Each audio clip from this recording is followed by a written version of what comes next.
우리 성경 말씀 보겠습니다. 오늘 말씀은 잠언 23장 22절 한 절 말씀입니다. 구약 성경 936페이지 잠언 23장 22절 말씀 제가 봉독해 드리겠습니다.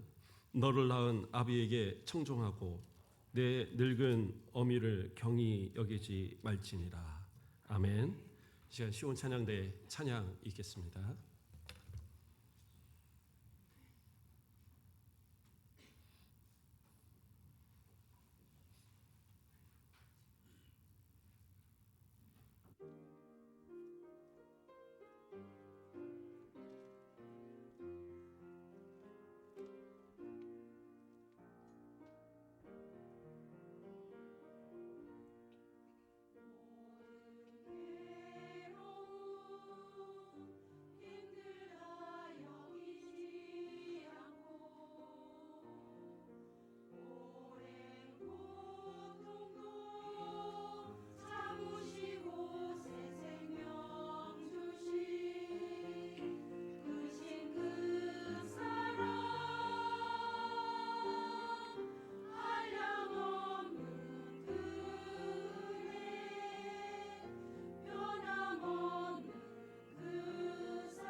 아멘. 예, 오늘도 이 찬양을 통해서 우리 하나님 영광 받으신 줄 믿습니다. 감사합니다. 우리 옆분들과 인사하겠습니다. 사랑합니다. 감사합니다. 잘 오셨습니다. 환영합니다. 그래요. 오늘도 어버이 주일이고 또 그래서 또 어디 같이 나가신 분들도 좀 있는 것 같고 좀 그런 것 같습니다. 또 이렇게 보니까 꽃들을 또 달아야 될 분들이 또 안 단다고 해서 또 안 다신 분들이 좀 있는 것 같아요. 제가 이게 달고 있기가 참 민망해서 그래서 다음번엔 좀 다 달아드리라고 했더니 뭐 좀 아까우신 건지 그래서 좀 연세 있는 분들은 이렇게 생화하고 좀 그래도 난 젊었다 싶으면은 조화 그 있잖아요. 500원짜리 그거 이렇게 달고 좀 그렇게라도 같이 달고 있으면 참 좋을 것 같아요. 저는 나이 20살 때부터 달았어요. 왜냐면 전도사님이니까 달아야 된다고 그래갖고 그래서 전사 때부터 달기 시작해서 매년 달고는 있습니다. 그런데 저야말로 달 자격이 있는지 그건 잘 모르겠어요. 잘 모르겠지만 그래도 교회에서 또 우리 아이들에게도 교육하는 오늘 이렇게 아이들도 앉아 있지만 교육하는 겁니다. 그래 부모를 공경해야 되는 거다. 교회에서 어른들을 또 공경해야 되는 거다. 그래서 이 꽃 하나 달아드리는 것도 진짜 진심을 담아서 공경하고 사랑하는 마음으로 달아드리도록 그렇게 가슴 한켠을 이렇게 내드리는 것도 내주시는 것도 그것도 아이들에 대한 교육이니까 앞으로는 사양하지 마시고 그렇게 좀 다셨으면 좋겠어요. 자, 오늘 말씀을 살펴보도록 하겠습니다. 오늘 말씀의 제목은 부모의 말씀입니다. 어버이 주일 날마다 부모 공경에 대한 설교를 제가 보통 많이 했는데 부모님이 우리에게 주시는 말씀 또 우리가 부모로서 우리의 자녀들에게 해야 할 말씀 이런 말씀이 무엇인가에 대해서 오늘은 좀 생각해 보고자 합니다. 우리 아직 부모님이 살아계신 그런 분들 같으면 지금도 부모님께서 당부하시는 얘기들이 있을 것 같아요. 그러나 이제 연세가 많으셔서 우리 부모님이 다 돌아가신 그런 어른들 같으면 예전에 부모님들이 어떠한 말씀을 우리에게 하셨었는가 이걸 한번 좀 돌이켜봤으면 좋겠어요. 기억에 남는 그런 말씀들이 좀 있나요? 아버지가 나에게 하시던 말씀, 어머니가 내게 하시던 말씀, 그런 말씀들. 어떤 말씀들은 그래요. 벌써 잊었어야 될 그 말씀들이 지금도 기억이 나는 그런 말씀들이. 어쩌면 나이가 더 들어가도록 내 부모가 먼저 가신 그 나이가 다 되어도 오히려 더 기억에 남는 말도 있기 마련입니다. 그래서 부모님께서 남겨주셨던 그 말씀을 돌이켜보면서 왜 그때는 그렇게 그 말씀이 잔소리로 들리고 그때는 그렇게 잘 듣지 않았었는지 조금만 귀 기울여 드릴 걸. 물론 지금 생각해도 아무것도 아닌 이야기일 것 같지만 그러나 그때 그거 하나 안 드렸던 것이 후회가 되는 그런 경우도 많이 있죠. 나중에 후회해서 천국의 우리처럼 그 비 올 때마다 그 엄마 청개구리에 무덤이 떠내려갈까봐 물가에다가 무덤 만들어 놓고 엉엉 우는 그러한 이 개굴개굴 우는 그러한 모습처럼 되지 않고 지금이라도 한번 돌이켜보면서 내 부모가 나에게 남겨주신 혹은 직접 입으로 말하지는 않았어도 나에게 원하셨던 그러한 부분들이 무엇인가 또 한번 생각해보는 그러한 시간 되기를 바랍니다. 오늘 본문의 말씀은 솔로몬이 자신의 자녀들에게 남긴 그러한 교훈의 말씀들 가운데 있는 말씀이에요. 잠언이란 자체가 자기의 자녀들에 대한 교육의 말씀이었거든요. 그런 말씀들을 쭉 모아서 이 편집한 것들이 잠언입니다. 그렇다면 그 말씀을 들은 자녀들은 정말로 잘 살아야 되잖아요. 정말로 복된 모습으로 잘 살아야 되는데 솔로몬의 아들 누굽니까? 르호보암. 그의 뒤를 이어서 왕이 된 르호보암. 어떤 사람이에요? 솔로몬은 지혜의 왕이고 많은 사람들이 그에게 와서 지혜를 배우기 위해서 상당히 먼 지역에서까지도 찾아왔던 그러한 왕인데 르호보암은 뒤이어서 어떻게 합니까? 자신이 그 권력을 자기가 아무 힘도 들이지 않고 얻어진 부모로부터 또 그 조부로부터 이어내온 그러한 왕권인데 그게 자기 건 줄 알고 그 장로들의 원로들의 그 조언을 무시하고 젊은 사람들의 조언을 받아서 자기가 더 센 힘으로 솔로몬이나 다윗보다 더 강력한 힘으로 백성을 다스리려고 할 때 어떻게 해요? 여로보암을 따라서 10지파가 떨어져 나가 버렸어요. 그래서 두 지파만 남는 베냐민 지파와 유다 지파만 남는, 그것도 학자들은 베냐민 지파도 아마 다는 아니고 한 3분의 2 그 정도만 이렇게 합류했을 걸로 봅니다. 지역상으로. 그렇게 해서 겨우 나라의 명맥만 이어가는. 그래서 그 르호보암이 사는 동안에 평안함 없이 계속적으로 북이스라엘과 남유다가 전쟁하며 지냈다라고 성경은 기록하고 있어요. 역대하 12장 15절 말씀을 보면 르호보암의 처음부터 끝까지의 행적은 선지자 스메아와 선견자 이도의 족보책에 기록되지 아니하였느냐. 그러면서 뭐라고 그래요? 르호보암과 여로보암 사이에 항상 전쟁이 있으니라. 근데 학자들은 생각할 때 남유다가 그렇게 강력한 힘을 갖고 있지는 않았을 거라고 봅니다. 그래서 같이 이렇게 싸웠다라고 계속 나오지만 실제로는 맨날 얻어맞는 그런 상태로 지냈을 것으로. 이후에도 마찬가지고요. 왜요? 두 지파만 가지고 10지파를 상대하는 건 사실은 쉬운 일이 아니잖아요. 훨씬 더 인구도 많고 강력한 힘을 가진 북이스라엘을 대적하기는 어려웠던 것이 남유다의 모습이었어요.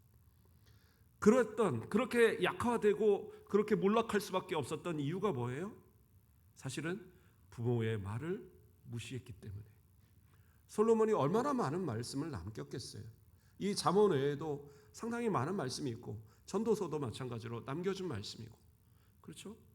그러한 말씀을 통해서 하나님을 경외하고 그 말씀을 따라서 지혜롭게 정말 많은 사람들에게 유익을 끼치는 그러한 사람 되라고 그렇게 가르쳤건만, 그러나 자기가 왕권을 잡고 나니까 그때는 그거 다 잊어버리고 결국엔 나라를 말아먹는 그러한 왕이 되고 말았어요. 어떻게 보면 그게 우리들의 모습이 아닌가 생각을 합니다. 부모가 자식 잘못되라고 가르치는 부모가 어디 있겠어요? 도둑도 자기 자녀들한테는 정직하게 살으려고 가르친답니다. 개도, 옆으로 가는 개도 자식한테는 똑바로 가라고 가르친대요. 그런데 어떻게 해요? 이렇게 계속 옆으로 가는 것은 부모 말을 듣지 않아서 그런 거예요. 물론 부모가 본을 보이지 못한 모습도 있겠지만, 그러나 그 전에 주시는 말씀만큼은 진짜 자녀들의 앞날을 위해서 꼭 필요한 말씀. 인생의 경험을 가지고 그들이 살아보지 못한 그 삶의 그 많은 지식을 전달해 주는 건데, 그것이 내 들을 때에 하나의 잔소리로만 들리고, 그 부모님과 우리는 세대 차이가 나서 그때의 모습과 지금은 다르다라고만 여겨지는 그러한 모습. 그런데요, 그 모습이 또 다시 어른이 되고 나이가 들면 그 자녀들에게 똑같은 말을 듣고 있을 거라는 거예요. 왜 어머니는, 왜 아버지는 나를 이해 못하고 왜 맨날 잔소리만 하고 이러느냐. 그것이 계속 반복되기 때문에 어쩌면 부모의 뜻과는 다르게 계속 자녀들은 어긋난 모습들만 보이면서 불효자는 웁니다. 그 노래만 부르고 있는 그러한 모습은 아닌가 생각해 봅니다. 예레미야 35장에 보면 레갑의 후손들에 대한 이야기가 나옵니다. 하나님께서 예레미야를 통하여서 그 레갑의 후손들을 불러다가 그 성전에다 데려다 놓고 포도주를 대접하라고 얘기를 합니다. 포도주를 먹이라. 그런데 레갑의 후손들은 어떤 사람들이냐면 저기 들에서 유목을 하는 사람들입니다. 그냥 양치기만 하고 살아요. 집도 없어요. 특별하게 어디 정착도 안 합니다. 그러한 사람들입니다. 그 떠도는 사람들이 아마도 바벨론의 그러한 어떤 공격이 계속되어지면서 그들이 남하하고 피하여서 예루살렘 근처에 머물게 됐던 것 같아요. 그러니까 거기에 머물러 있던 그들을 이제 불러들인 거죠, 선지자가. 그리고 성전으로 불러들이니까 줄줄 따라왔어요. 그리고 성전의 한 방을 정해서 거기서 데려다 놓고 포도주를 그 단지로 갖다 놓고 이 종지로 떠가면서 하나씩 주는 거예요. 그런데 그때 어떤 모습이 나타납니까? 예. 하나님께서 너는 내갑 사람들의 집에 가서 그들에게 말하고 그들을 여호와의 집 한방으로 데려가서 포도주를 마시게 하라 이렇게 명령하셨어요. 그런데 예레미야 35장 6절에서 7절을 보면 그들이 우리는 이 포도주를 먹을 수 없습니다라는 그런 답을 합니다.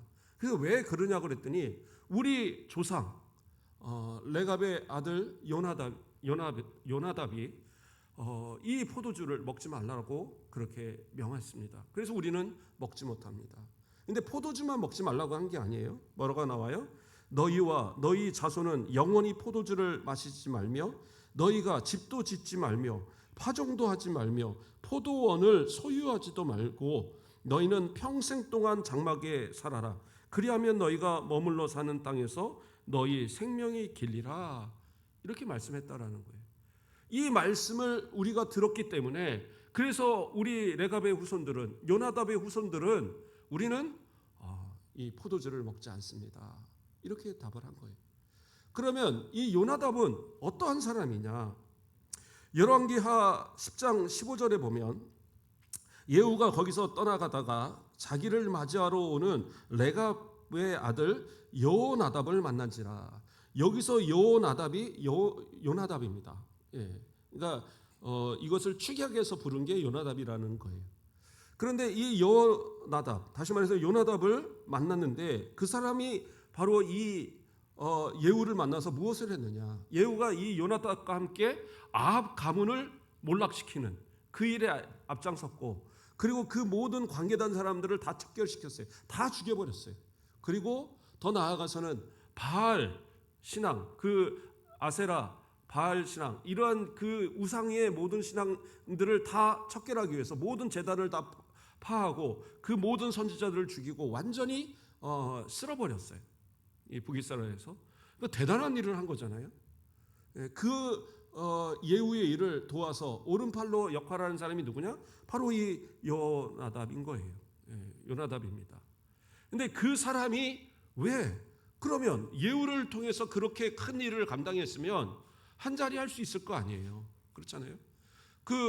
뭐 총리가 되든 아니면 옆에서 무슨 장관이 되든 뭐라도 하나는 할 수 있을 거란 말이에요. 근데 그가 갑자기 돌연 자기의 그 같은 족속한테 후손들한테 불러놓고 말하는 거예요. 너희가 나한테 약속을 해라. 자녀들아, 너희가 약속을 해라. 이제 너희는 포도주도 먹지 말고 포도원도 가지지 말고 농사도 짓지 말고 집도 짓지 말고 그냥 저 광야에서 떠들며 살아라. 그렇게 말하고 있는 거예요. 그래야지 너희가 어떻게 해요? 너희가 그래야지 이 땅에서 너희 생명이 길 것이다. 이렇게 유언을 하는 거예요. 그러면 이 유언과 이 예레미야가 이들을 데리고 이 성전에 가서 포도주를 이렇게 준 이때 이 연수가 어느 정도 차이가 날 것 같아요. 기간이 상당한 기간입니다. 짧게는 한 300년이 좀 넘는, 좀 길게 보면 거의 400년 가까이 되는 그러한 기간입니다. 그러니까 그 300년 수백 년 전에 그 조상 요나답의 그 명령을, 그 조상의 말을 그 후손들이 그걸 다 지키고 살아가는 거예요. 아니 다른 사람들 좋은 집에서 다 떵떵거리고 살아가고 포도원에서 그거 가지고 농사해서 아주 좋은 거 먹고, 그렇죠? 그리고 마음껏 어디서 안착해서 정착해서 자손들 거기서 뭐 교육시키면서 충분하게 살 수 있는데, 근데 그것을 다 버리고 조상의 그 말을 따라서 그들이 순종해서 그렇게 살고 있다라는 거예요.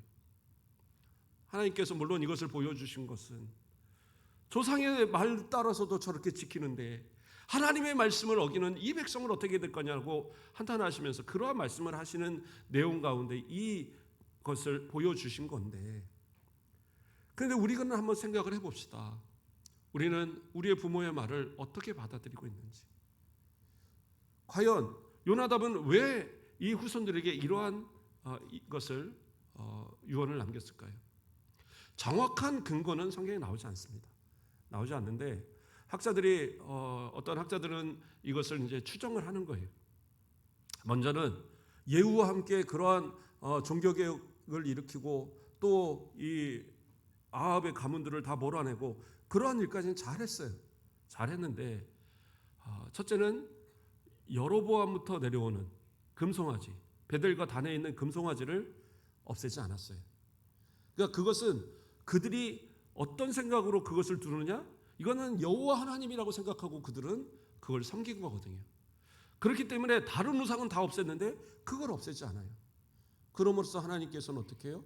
그의 예후의 그 일을 그렇게 좋게 보지 않았어요. 그게 첫 번째 일이 있고요. 두 번째는 뭐냐? 예후가요 좀 잔인할 정도로 너무 많은 사람들을 죽였어요. 하여튼 아합과 관계됐다라고 하는 사람들은 몰살을 시켜버렸어요.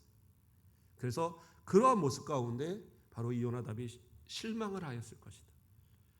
그래서 첫째는 포도주를 왜 먹지 말라고 했느냐?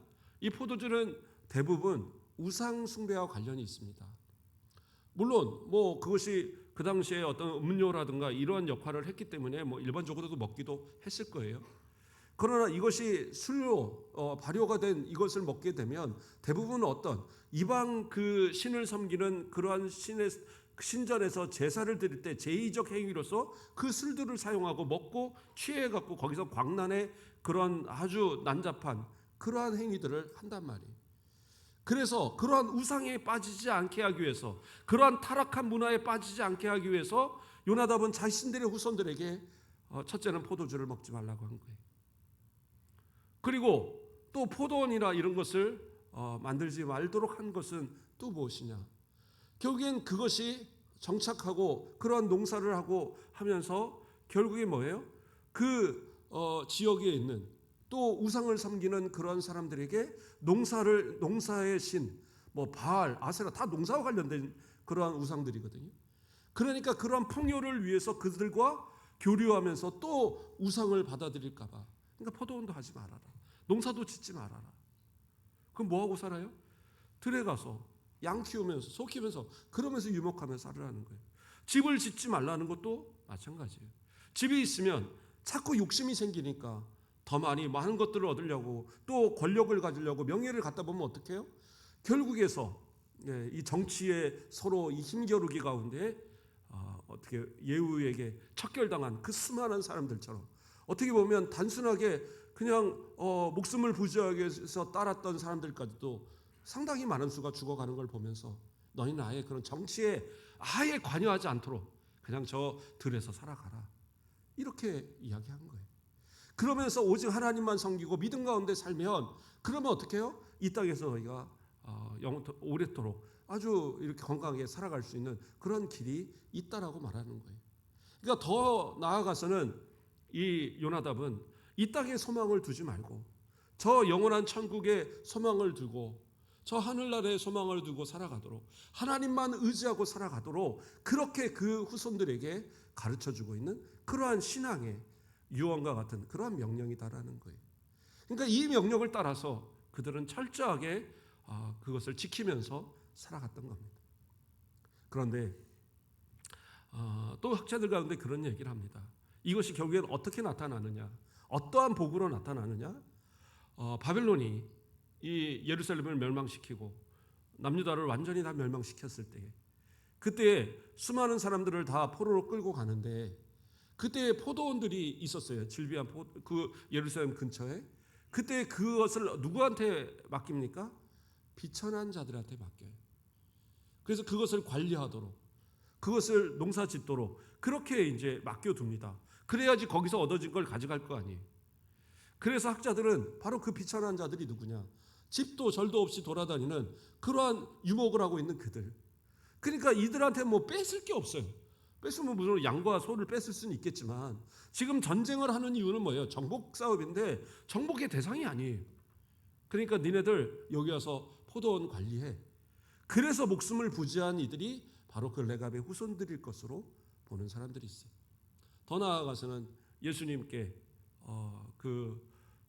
아기 예수님, 성육신하신 아기 예수님을 가장 먼저 경배했던 목자들, 그들도 아마 들에서 양을 치던 레갑의 후손은 아닐까, 이러한 추정도 해봅니다. 어쨌든 그 레갑의 후손들은 철저하게 그 수백 년이 지나도 조상의 말을 기억하고, 바로 그 부모가 했던 말을 그 자녀가, 또 그 자녀가 부모가 되어서 또 그 자녀에게, 또 그 자녀에게 계속적으로 너희는 이것만큼은 지켜야 된다라고 가르쳤던 그 가르침이 대대로 내려갔으니까 그렇게 된 거잖아요. 저와 여러분에게 있어서는 과연 그러한 가르침이 나를 통해서 우리 후손들에게 전해지고 있는가, 우리는 한번 깊이 생각해 봐야 될 부분입니다. 한 여인에 대한 이야기를 해보고자 합니다.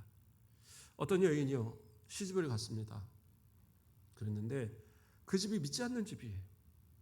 그러니까 너무나도 핍박이 심하고, 남편은 완전히 남봉꾼입니다. 방탕한 생활을 하고, 그래도 신앙을 지키면서 눈물로 기도하면서 남편을 위해서 또 시어머니를 위해서 열심히 기도해요. 그러다가 남편이 회심하고 시어머니도 회심했습니다. 이제 불행 끝, 행복 시작인가 보다. 근데 남편이요, 한 1년 열심히 신앙생활하고 또 자기한테 잘하더니 그냥 어느 날 죽었어요. 그래서 졸지에 과부가 되었습니다. 아이들이 한 셋 돼요. 그 아이들 키우면서 또 열심히 살아야지. 그래서 없는 살림에 열심히 또 노력해서 그 큰아들 유학까지 보냈어요. 그랬더니 이 어린 나이에 유학 간 아들이 가서 또 열심히 공부해서 훌륭한 사람이 될까 했더니 어린 나이에 사고 쳐갖고 아이도 낳고, 또 이단에 빠져갖고 방탕한 삶을 살아갑니다. 엄마의 복장이 터질 일이죠. 그리고 어머니는 항상 기도하면서 이 아들이 돌아오기만을, 이 아들이 다시 믿음의 사람 되기를 그렇게 간절히 기도한. 그런데 진짜 하나님의 은혜로요, 이단에서 빠져나왔어요. 그리고 좋은 스승을 만나서 이제 회심하고 진짜 신앙의 사람으로 이제 목회자가 되겠다고 열심히 공부하는 그런 아들이 되었어요. 이제 너무 기쁜 가운데 있는데, 그래서 이 아들을 뒷바라지하기 위해서 고향을 떠나서 아들 옆에 가서 열심히 이제 도와주는 그런 역할을 했습니다. 그러다가 어느덧 어머니가 건강이 안 좋아져요. 그래서 이 여인이 소망하는 게 뭐냐, 내 남편 그 무덤 옆에 가서 나 묻혀서, 고향 가서 그렇게 묻혀서 최후를 맞이했으면 좋겠다. 그러니까 아들은 어떻게 해요? 어머니를 모시고 그리고 고향으로 돌아가려고 합니다. 항구가 다다랐는데 어머니가 위독해지는 거예요. 그리고 막 사경을 행합니다. 그러면서 막 쓰러져 가는 거예요. 어머니 분명히 고향 가시자고 했는데 이거 어떡하나. 그런데 어머니가 막 정신없이 그렇게 이 사경을 해마다가, 그러다 눈을 딱 떴어요. 잠시 정신이 돌아왔습니다. 그러면 여러분들 같으면 뭐라고 얘기하겠어요? 빨리 배 잡아라. 우리 고향 가서 나 남편 옆에 그렇게 묻힐란다. 이럴 수도 있는데, 그 여인은 눈을 뜨고 그리고 마지막으로 이야기하는 것이 뭐라고 얘기하느냐, 내 몸은 어디 묻혀도 좋다. 고향 아니라도 괜찮다라는 거예요. 그러면서 하는 말이, 그 일로 인하여 조금 더 염려하지 말라. 단 한 가지만 너희에게 부탁한다. 너희들이 어디에 있든지 주님의 제단에서 나를 기억해다오. 이게 뭐예요? 신앙생활 끝까지 잘해라는 거예요. 내가 없더라도, 내가 이 땅에 없더라도 나 어디다 묻혀도 상관없다. 굳이 고향 가서 묻히지 않아도 괜찮다. 그냥 여기 어디다 갖다 묻어놔도 난 상관없다. 그런데 내가 깨고 나니까 생각해 보니까 너희들 믿음 생활 다 잃어버리면 그때는 내가 더 마음이 아플 것 같다. 그러니까 항상 제단에서, 항상 교회에서 예배 드릴 때마다 나를 기억해서 믿음 생활 끝까지 똑바로 해라. 그거 유언한 거예요. 바로 이 사람이 누구냐? 가장 위대한 목회자요, 신학자라고 불리는 어거스틴, 아우구스티누스의 어머니 모니카의 그 마지막 유언에 대한 이야기입니다.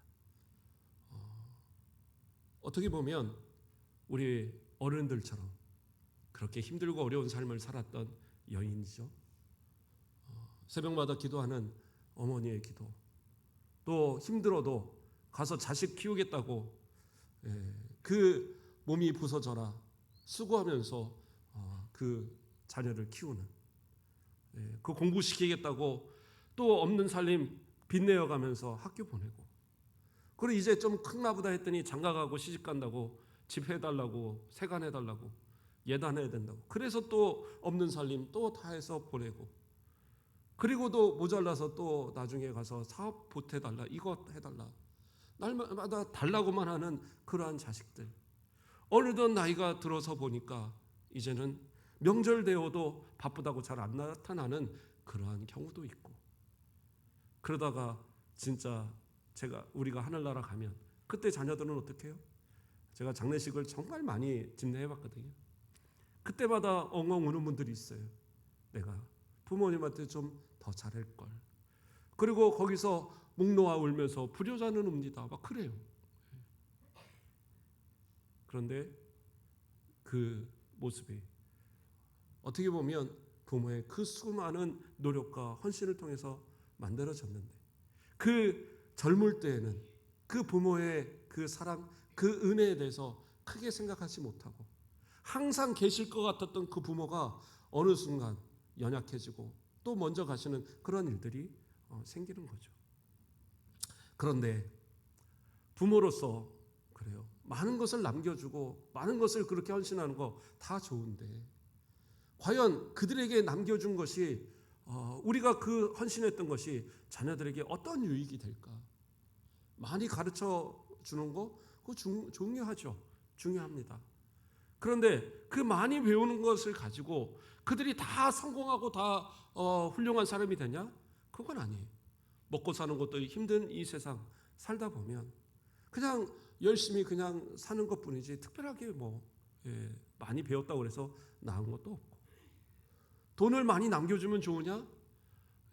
그 돈 가지고 오히려 어떻게 보면 마음대로 쓰다가 신앙생활을 잃어버리고 그러고 살아가는 사람도 대단히 많아요. 또 때로는 형제들을 많이 남겨줬으니까 난 참 잘한 것 같다. 가지 많은 나무에 바람 잘 날 없다고.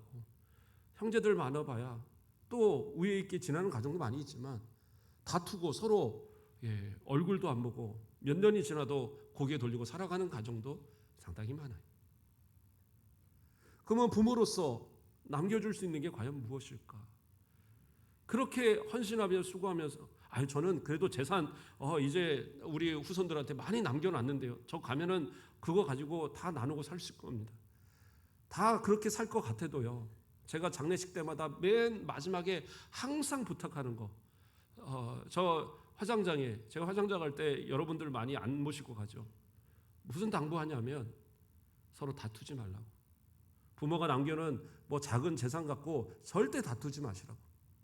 연약한 아들이 있으면 딸이 있으면 그 연약한 자녀 먼저 도와주고 형제 도와주고, 또 부모에게 열심히 수고한 그러한 자녀 있으면 그 자녀 더 주고, 그 욕심내지 말고 평화롭게 사세요. 그러면 거기서는 끄덕끄덕해요.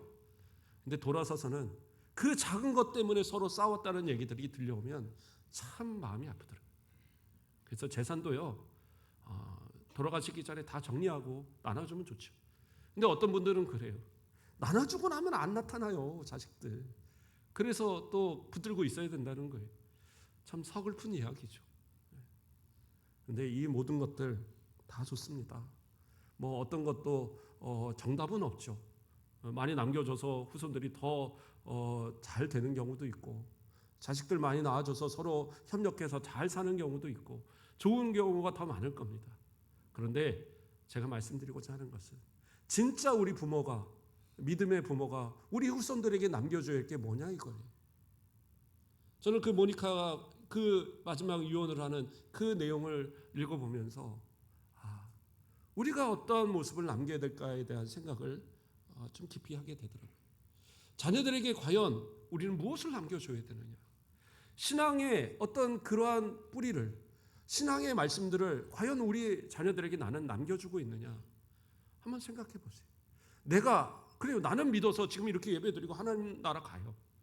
그런데 내 후손들은 과연 믿음을 지키고 살아갈 수 있는가? 자신하신가요? 우리 부모가 그렇게 믿음 생활 했는데 내 형제들이 지금 믿음 생활 잘하고 있습니까? 그것만 봐도 생각할 수 있잖아요. 내 자녀들이 그 믿음을 지켜서 또 그 후손들에게 믿음을 이어갈 거라는 한 4대 5대 내려가서 그 믿음을 이어갈 거라는 것을 어떻게 장담할 수 있어요? 그러니까 그 마지막 순간에 그 부탁하는 그 어머니의 간절한 마지막 소망, 하나님 앞에 예배드리며 나를 기억해서 항상 그 예배드리는 그 모습을 지켜달라고 유언하는 그러한 모습, 그게 우리의 모습이 되어야 되지 않겠어요? 그래도 부모가 이 말씀을 하면 자녀들이 좀 때로는 팥으로 매줄 쓴다고 그래도 그걸 믿어야 되는데 콩으로 매줄 썬다 그래도 안 믿고 부모의 말은 그냥 잔소리로만 흘려버리는 이러한 모습이 참 되는 것이 안타까운 일이죠. 자녀된 우리 성도들도 마찬가지입니다. 서두에 부모의 말씀들에 대한 이야기를 했지만 부모가 남긴 말씀들을 좀 기억하고 그 가운데 무엇보다도 신앙의 부탁들을 좀 기억하길 바랍니다. 그래서 레갑의 후손들과 같이 내가 정말 우리 부모로부터 배운 신앙의 이 유언들을, 신앙의 이 유산들을 내 후손들에게 그것을 정말로 남겨줄 수 있는, 전달해 줄 수 있는 그러한 모습이 되어졌으면 좋겠어요. 때로는 그래요. 내 부모가 신앙의 유산을 내게 남겨준 게 없다고 할지라도 나는 남겨줘야죠. 내 후손들한테. 그래서 다른 거 다 없어도 괜찮다. 너 믿음으로 살아라. 저는 부모와 관계된 이야기는 아니지만 베드로와 요한이 성전 미문 앞에 있는 안진뱅이 나면서부터 걷지 못하는, 일어서지 못하는 그 한 청년을 고쳐주는 그 장면이 기억이 났어요. 사도행전 3장 6절 말씀을 보면 그 청년을 향하여 베드로가 말합니다. 뭐라고 그래요? 은과 금은 내게 없거니와 내게 있는 것을 내게 주노니 나사렛 예수 그리스도의 이름으로 일어나 걸으라. 은과 금 주면 좋죠. 어쩌면 그 청년은 앉아서 지나가는 사람들이 은을 주고 금을 주기를 원할 거예요. 은화를 주고 금화를 주고, 그래서 그것을 가지고 오늘 하루 먹을 것을 사고 또 그것을 가지고 이 먹을 것 걱정 없이 며칠을 더 살아가고 이것을 기대하고 그 자리에 있었겠지만 베드로는 무엇을 줘요? 나는 은과 금은 없다.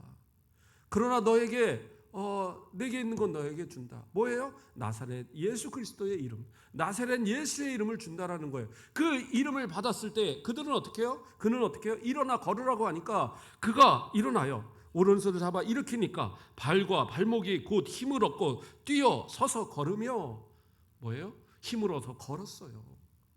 이게 예수의 이름의 능력이다라는 거예요. 그러니까 우리가 남겨줘야 될 것은 뭐예요? 예수의 이름이에요. 자녀들이 교회 가기 싫은데, 교회 가면 귀찮은데 뭐라고 그래야 돼요? 그래 뭐 오늘 공부하고 힘들었는데 그냥 쉬어라. 직장 다니는 거 힘든데 오늘 그냥 편히 쉬어라. 그게 결코 옳은 게 아니에요.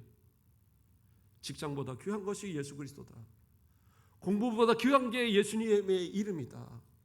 그 이름 가져야지 승리한다. 가르쳐줘야 되는 거예요. 그래야지 그 이름으로 인해서 일어서서 발목에 힘이 생겨서 걷고 뛰는 역사들이 일어나는 거예요. 그리고 그 은혜를 체험하니까, 예수 그리스도의 이름으로 일어나는 것을 체험하니까 그가 어떻게 해요? 사도와 함께 그 성전에 들어가서, 바로 이어서 나오는 게 성전에 들어가 걷기도 뛰기도 하며 하나님을 찬송했어요. 예수 그리스도의 이름을 가지고 그것을 통하여서 능력을 체험하니까 어떻게 해요? 그 가르쳐주지 않아도 성전에 들어가서 하나님을 찬송하는 거예요. 그게 중요하지 않겠어요? 내가 은혜를 받아도, 내가 어떠한 복을 누려도 되려니까 됐나 보지. 이거 좋은 사람 만나서 된 거네. 운이 좋았네. 참 재수가 좋았네. 이런 생각 갖고 살아가는 사람이 얼마나 많아요. 그러나 그들이 기억하면서 우리 엄마의 기도가, 우리 우리 엄마 아빠가 주신 그 예수님의 이름을 의지할 때에 그 능력 의지하니까 내가 이렇게 성공하였고, 그러니까 나는 하나님 앞에 가서 예배드릴 수밖에 없고, 그러니까 나는 항상 찬송하면서 내 삶을 살아간다. 그리고 그것을 그 후손들한테 또 가르쳐주는 그러한 모습이 되어져야죠. 그래서 나중에 저 영원한 천국 갔을 때에 이 돌아보니까 그래, 내 후손들이 이렇게 많이 왔구나. 좀 이런 걸 바라봐야지. 또 열심히 후손들이 오는가 기다려봤는데 아무도 안 와요. 얘네들은 어디가 있느냐? 저는 따뜻한 곳이 좋아요. 지옥에서 군불 뗀다고 거기 가서 앉아있는 이런 모습 돼서는 안 되잖아요. 천국에서 함께 만남으로 기쁨을 얻으며 아들아 왔느냐? 손주야 왔느냐? 딸아 왔느냐? 아이고 증손주가 여기 있네. 뭔가 좀 이게 보면서 그 믿음의 후손들을 향하여서 저 기쁨을 얻을 수 있는 그런 모습이 돼야지. 천국에서 그래요. 나만 잘 먹고 잘 살. 그래도 본전은 했다 생각할지 모르겠어요. 그러나 부탁드립니다. 진짜 믿음의 부모라고 한다면 더 늦기 전에 내가 할 수 있는 그 마지막 순간 내 자녀를 향하여 믿음의 유산을 남겨줄 수 있는 그 모니카와 같은 그러한 어머니, 그 후손들에게 정말로 믿음의 삶을 살기 위해서 때로는 세상의 영광 다 버려버리고 잘 살 수 있는 모든 기반까지도 포기하면서까지도 오직 믿음만 지키며 살아가도록 당부하였던 레갑의 그 아들 요나답의 그 유언과 같은 그러한 유언이, 그 명령이 우리 후손들에게 전해지는 그런 모습이 우리를 통해서 있어야 된다는 거예요. 지금까지의 모습이 혹시 자신 없다 할지라도, 나의 모습은 혹시 내 자녀들에게 좀 부족해 보일지 몰라도, 그러나 이야기하시는 거예요. 나에게 은과 금은 없을지 몰라도, 그래 다른 사람 보기에 그렇게 아주 자랑스러울 만한 모습은 아닐지 몰라도, 지금까지 너희에게 보여준 모습들이 너희들이 존경할 만한 부모의 모습은 아닐지 몰라도, 그러나 이제라도 정말 필요한 것을 주기를 원한다. 예수님의 이름만큼은 가져라. 예수의 이름만큼은 의지해라. 끝까지 그 예수님만큼은 의지하고 살아가라. 그래야지 너희가 복을 얻고 이 땅에서도 영원한 천국에서도 소망을 가지고 살아갈 수 있는 거다. 이러한 믿음의 모습을 남겨주는 우리 부모가 되시고, 자녀들은 마찬가지입니다. 부모의 말씀들을 함부로 생각하지 마세요. 오늘 읽었던 본문처럼 아버지의 말씀을 순종하세요. 잘 듣고 따를 수 있어야 돼요. 어머니의 말씀들을 가벼이 여기지 마세요. 부모님은 그만큼 헌신하고 수고해서 나를 키우신 분들이에요. 그분들의 말을 가벼이 여기지 말고 항상 존경하고 사랑하고 공경함으로 성경에서 약속하신 모든 복을 누려 살아가시는 우리 믿음의 승리자들 되기를 주님의 이름으로 축원드립니다. 기도하겠습니다. 사랑의 하나님, 감사를 드립니다. 우리가 날마다 살아가는 것 다 하나님의 은혜이고, 우리를 위하여 또 기도하는 우리 부모들의 또 그러한 기도의 응답인 줄 믿습니다. 우리가 살아가는 동안 하나님의 영광 가리지 않게 하시고, 부모가 남긴 신앙의 유산을 따라, 또 하나님께서 주신 은혜의 말씀을 따라, 또 우리 후손들에게 믿음의 본을 보이며 하나님의 말씀의 능력을, 예수 그리스도의 이름의 능력을 증거하고 전해줄 수 있는 참 신앙의 승리자들 되도록, 신앙의 부모가 되어지도록 축복하여 주시옵소서. 감사합니다. 예수 그리스도 이름으로 기도드립니다. 아멘.